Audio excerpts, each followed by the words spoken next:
Тынчтыкты тилеп дуба кылган, байга эмес чакырга кол сунган. Бир күнү жаназаң окуй турган, алымдын атына тийбегин. Аллага жакындыр ар бири, башкага көңүлдө жок кири.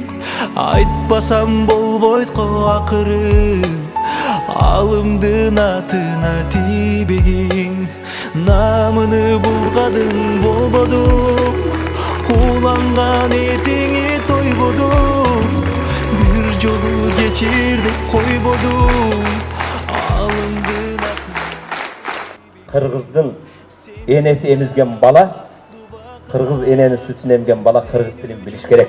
Өзбек ананы сүтүн эмген жигит өзбек тилиде гапырыш керек. Татар эненин баласын эмген балдар татарча сүйлөш керек. Сөзүң эле, эже, карындаш, инең, бир тууганым, бул жерде кайсы даражага жетпедиң? Канча акча таппаган? Канча квартира албагын? Сенин көзүңдүн нуру болгон балаң тең каалагандай болбосо сен бактысызсың. Алымдын атына тийбегин, арамга көзүнү салбаган. Адашса көңүлү тынбаган, ар дайым бейишти самаган. Алымдын атына тийбегин.